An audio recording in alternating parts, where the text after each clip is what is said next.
তো বন্ধুরা, গরমে হালকা পাতলা মাছের ঝোল করব। তো একটা মাছ নিয়ে এসেছি, এই মাছটা এখন কেটে নেব।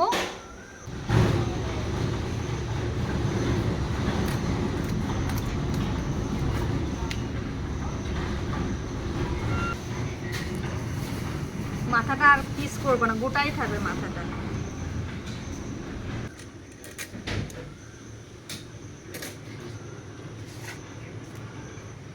এই মাছের মাথাটা গোটাই রাখবো। গোটা মাছ রাখলে দেখতে বেশ সুন্দর লাগে, তাই না? পাতে পড়লে মাছগুলোকে ভালো করে ধুয়ে নেব।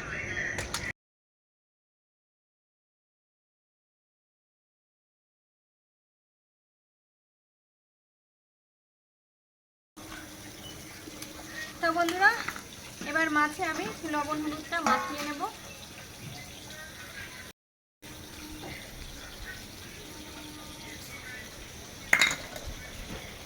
জলটাকে ফেলে দিই, জলটা বেশি হয়ে গেছে মাছে।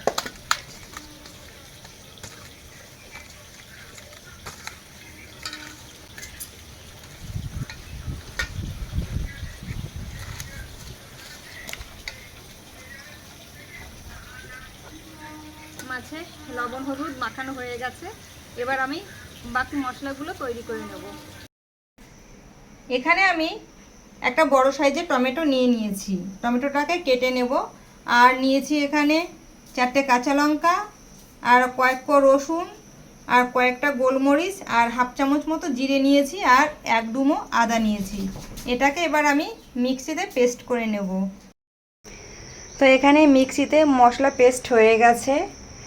আর এখানে নিয়েছি বড় সাইজের একটা পেঁয়াজ কুচি, আর ছোট ছোট 3টে আলু, আর তার সঙ্গে একটা টমেটো। তো এইটা দিয়েই আমি মাছের ঝোলটা রান্না করব। কড়াতে আমি এখন তেল দিয়ে দেব। আর মাছের পিসগুলো সবসময় বড় বড় করে কাটবেন আপনারা, তাহলে দেখবেন খেতেও ভালো লাগবে আর দেখতেও খুব সুন্দর লাগবে। কড়াইয়ের তেল তেতে গেছে, এক এক করে আমি মাছগুলোকে ছেড়ে দেব।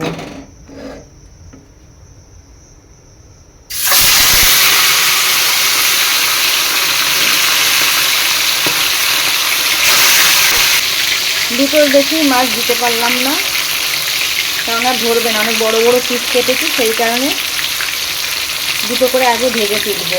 মাছটা এখন উল্টে নেব।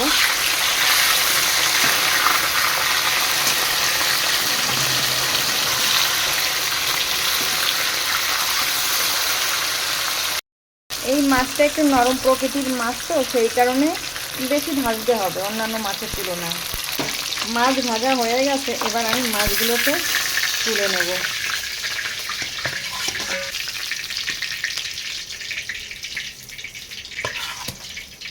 কত বড় পিস করেছি মাছের মাথাটা।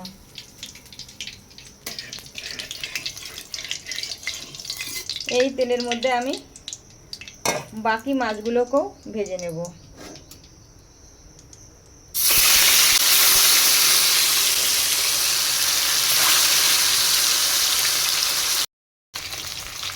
মাছগুলো দেখি হয়েছে নাকি অন্য পিস।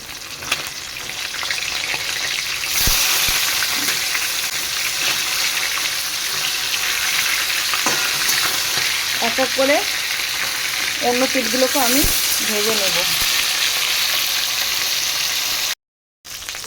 মাছগুলো আমার ভাজা হয়ে গেছে, এবার আমি নামিয়ে নেব।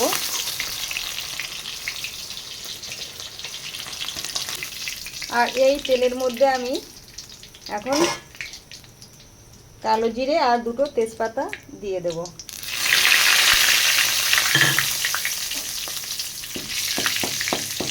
আর দেব এখানে কুচিয়ে রাখা পেঁয়াজ দিয়ে দেব।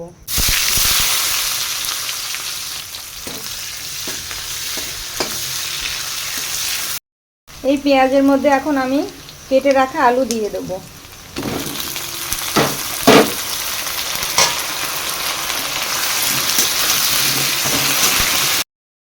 এবার আমি এর মধ্যে যে টমেটোটা কুচিয়ে রেখেছিলাম সেই টমেটো দিয়ে দেব।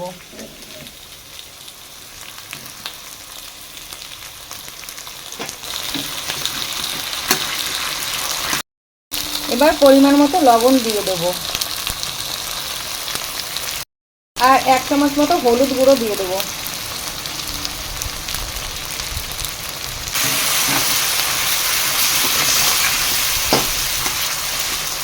নুনটা এই কারণে দিলাম, টমেটোটা একটু মজবে, নুনটা এখন দিলে সেই জন্যই।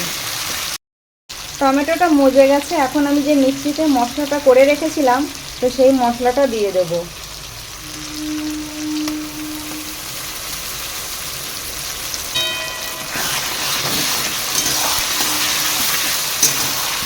মশলা দিয়ে তেল ছেড়ে গেছে, এখন আমি জল দিয়ে দেবো।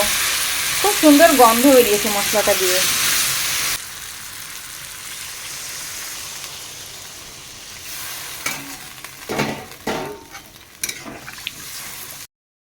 এবার আমি এই ঝোলটাকে চাপা দিয়ে দেবো, 7-8 মিনিট আলুটা সেদ্ধ হবে সেই কারণে। 8-9 মিনিট হয়ে গেছে, এবার আমি ঢাকনাটা খুলে দেখব যে আলুটা সেদ্ধ হয়েছে নাকি। সুন্দর সেদ্ধ হয়েছে। এবার আমি মাছটাকে এর মধ্যে এক এক করে দিয়ে দেব।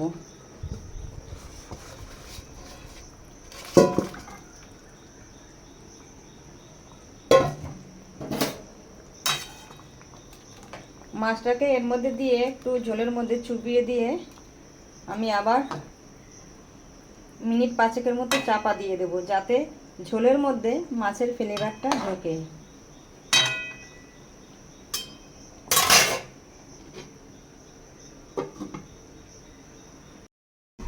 তো বন্ধুরা 5 মিনিট মতো আমি চাপা দিয়ে রেখেছিলাম, এবার দেখব ঝোলটা কত দূর কি হলো।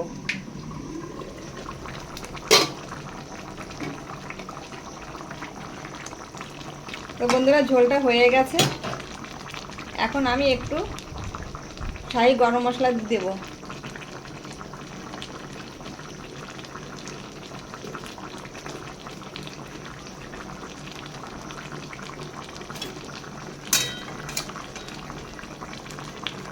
গরম মশলাটা দেওয়া হয়ে গেছে, একটু ঝোলটা দিয়ে একটু মিশিয়ে দিই, মাছের গায়ের উপর রয়েছে তো তাই।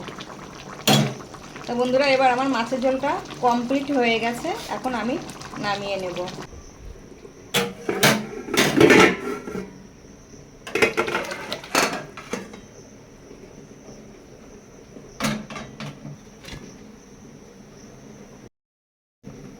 তো বন্ধুরা এইভাবে তোমরা বাড়িতে মাছের ঝোল রান্না করে দেখবে খুবই সুন্দর হয় খেতে।